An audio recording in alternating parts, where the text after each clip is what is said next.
What's up everybody, welcome back to my channel, Danny FYR, Find Your Reason.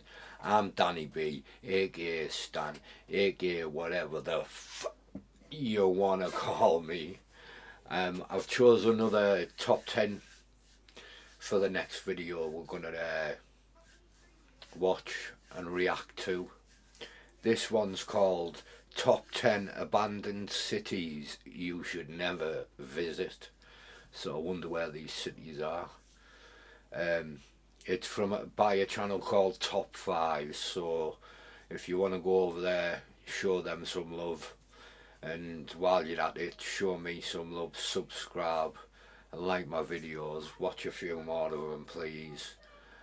I'm just starting out, I'm finding my way in this game, you know, so help me out.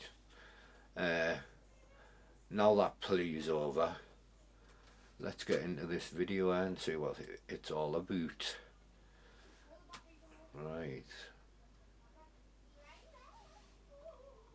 In some ways, cities are great, but they can also be expensive, dirty and overpopulated. That's why you may think that having an abandoned city all to yourself would be a dream come true. You would have infinite space and would never have to wait in traffic ever again. But once you learn the dark backstories and secrets behind these abandoned cities, you'll rethink that. From Ford car company's abandoned city in Brazil, to Chinese cities built for millions which house 0 people.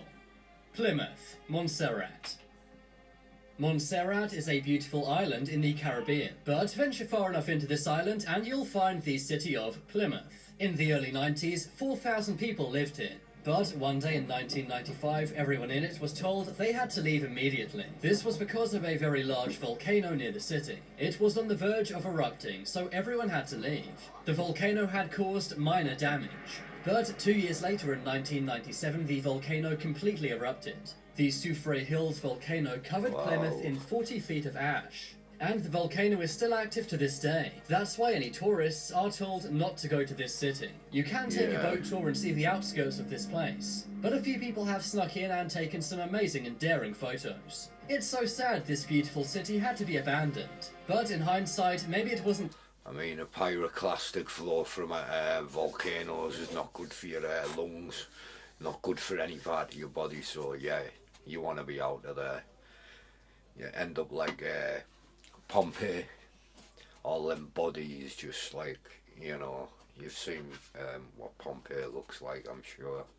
The best idea to build a city right by an active volcano. Hashima Island, Japan. This is an abandoned city located on an island. In the 1970s, Japan was building their economy. One of the ways they did this was coal production, and lots of this happened on Hashima Island. The island was a great place. It had all the amenities you could imagine in a normal city, only everyone in it was a coal miner. 5,000 coal miners lived on this island east of Japanese mainland. But over the years, as Japan modernized, petrol began beating coal, and this caused coal plants to shut down, meaning the island was abandoned. One day in the 1970s, all of the coal miners left on boats. Because the island was owned by the coal company, they didn't give them much notice. Because of this, all of these structures are still on this island. Today, the Japanese government says you can't visit this island on your own, but rare guided tours of some portions of the island are done. But have no fear, Google have actually made a virtual tour of this abandoned island. This island also is rumored to be haunted. That may sound crazy, but it has a pretty dark past before it was used as a coal mine. During World War II, it was used as a forced labour site. The new 888 poker experience. Over $1 million in guaranteed prize pools every week. This is where prisoners of war would have to mine coal all day. Yeah, I wouldn't want to go there, like, even on a guided tour, man. I don't know, just too eerie. It's like a city in the middle of the water. Yeah, not for me that, like, I wouldn't go there. Ghost cities, China. This is not just one city. If you go to China, you'll find many megacities. These are built to house millions of people, but the population is a big fat 0. These ghost cities are made of fancy villas, high-rise apartments, lakes, parks and roads. The only thing missing is people. There's around 50 of these ghost cities in China, but construction of these continues. But why is this? Well, it's because of China's economy. It's no secret that they're the fastest growing economy in the world, and they will soon kick the USA off the #1 spot. However, their economy is driven by debt. This means local governments try and stimulate their economies by building more and more.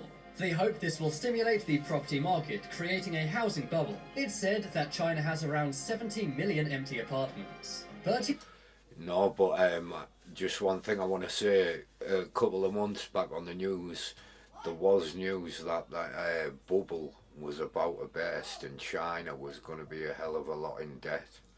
I can't remember the name of the company, but yeah, there was something about that on the news. I'll go back a little here. market, creating a housing bubble. It's said that China has around 70 million empty apartments. But you would not want to go to one of these ghost towns. For one, all of the architecture looks the same, so you may get lost and not be able to find your way out. Not only that, if anything bad happened to you, there's no one around to help. There are no citizens or police for miles around these cities. And because some are still in the process of being built, there's many dangerous construction apparatuses all over the place.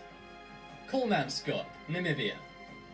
For much of the 19th century, Kolmanskop in Namibia had nothing going on. But everything changed for the city in 1908. That's when a diamond was found in the area. This sparked a gigantic diamond mine. This created lots of jobs, money, and industry. Not long after, the city had movie theaters, schools, casinos, and even an ice factory. But the thing about diamonds is, they're pretty rare. This meant that as the diamond supply went down, so did the population. Today, Kolmanskop has 0 diamonds. And it also has 0 people, as there's no jobs here. Most of the buildings have sand tall enough to cover your knees. Anyone can go here and explore, but that's if you don't mind the eeriness of this ghost town. All of the houses are filled up with sand. And the same is the case for the diamond mine, which is now nowhere to be seen. Fordlandia, Brazil.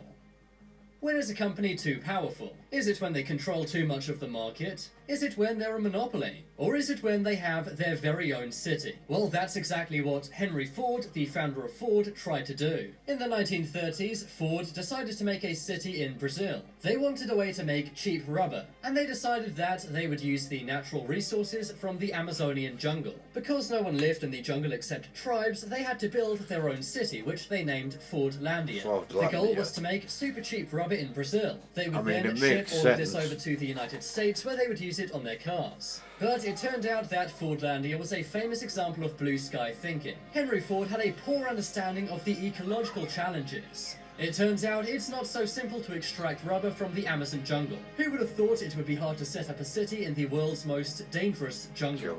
Well, Ford did not, and that's why the city was abandoned in 1934. Today you can see the abandoned factory and water tower. You can also find a few of the houses they built for the workers. But most of these have decayed and become destroyed over time.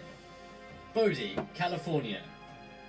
Today, California is known for sunny beaches and surfing, but during the late 1800s, the gold rush was going on, and Bodie, California was a city where the streets were almost paved with gold.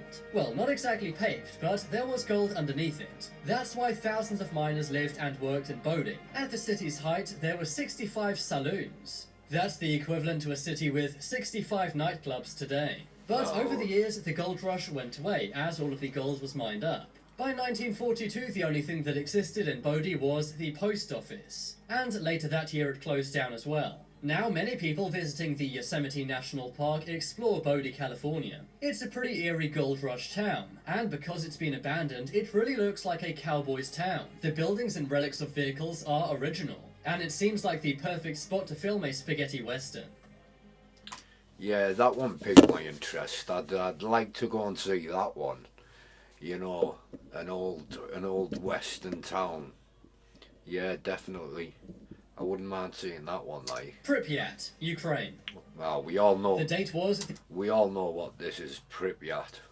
Well, if you don't, he's going to explain now. The 26th of April, 1986. Reactor number 4's core at the Chernobyl nuclear plant exploded. And this meant that the 50,000 residents in the nearby Pripyat had to leave. They had pretty much no time to pack their belongings and had to leave in a matter of hours. It used to be a great Soviet city. There was a fairground and also large apartments. There were also factories in the area too, meaning many people lost their jobs when Chernobyl happened. But today the only thing living in the city is nature. Everywhere is totally overgrown, and it's still too contaminated for anyone to live in it. The radiation has fallen enough for you to walk around for a few hours, but if you lived here, this would be terrible for your health. So when will this place be safe again? Well, the actual nuclear plant will be safe in 20,000 years. And the surrounding area, for example Pripyat, will be safe in 3,000 years according to experts.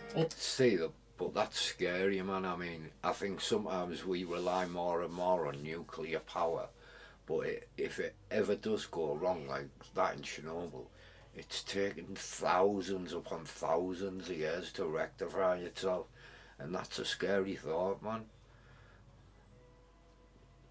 Yeah. Although by then we'll likely be living on Mars. Varosha, Cyprus. In the 1970s, Varosha, Cyprus was said to be a millionaire's playground. The world's top celebrities would visit, and there were boats, luxury cars and hotels all over the place. But all of that changed in August of 1974. That was when Turkey invaded Cyprus. Varosha's 15,000 residents fled the city. Because they thought they would return once the war was over, they left all of their valuables and livelihoods behind. Oh, yeah. But there's been ongoing tensions in the region ever since, and that's why no one has ever ventured back to this city. Recently, there was talk of trying to get this place going again, but they worked out it would cost 12 billions to make the decrepit buildings livable again. So we likely won't see this former luxury city open anytime soon. And that looks massive. North Brother Island, New. That picture there, sorry, I need to go back, but that looks like it was beautiful, set near the, set right near the ocean. Again. So we like. You know, look at that, and that's an abandoned town. Looks really pretty, man. Shame. Likely won't see this former luxury city open anytime soon. North Brother Island, New York. Did you know that there's an abandoned island in New York? The 20-acre island is totally isolated. In the 1800s, it was a pandemic hospital to quarantine people with smallpox. But by the 1960s, it was totally abandoned. Today, trees and vegetation have taken over the island, and the city of New York has banned anyone from going onto it. But now it's time to make your voice heard. Comment below which of these abandoned cities you would want to go to, if any. If you want some more amazing videos, then check out my second channel. But as always, thanks for watching. There are some more videos you may like on screen right now. Yeah, leave a like if you enjoyed, and if you haven't already, what are you waiting for? Top 10 if you want. 10s. Well, that was top 10 abandoned cities you should never visit. I mean, some of them were eerie. That one, that looked like a fortress in the middle of the sea. I wouldn't want to go there. Most definitely not. What would you think? The one that appealed to me most there was, I'd go to that abandoned western town. I don't think that one would be too bad to go to. But other than that, yeah, I wouldn't have any desire to go to them places anyway, if I'm perfectly honest with you. So, yeah. But let me know how you feel. And please start subscribing to my channel. There's more to come. Sorry if I'm not as lively today. I'm feeling a little bit under the weather. But I've had some ibuprofen and stuff into me, so hopefully I'll start feeling a little livelier soon. But I'm out for now. I'm Danny B, aka Stan, aka whatever you wanna call me. Until next time, people. Peace.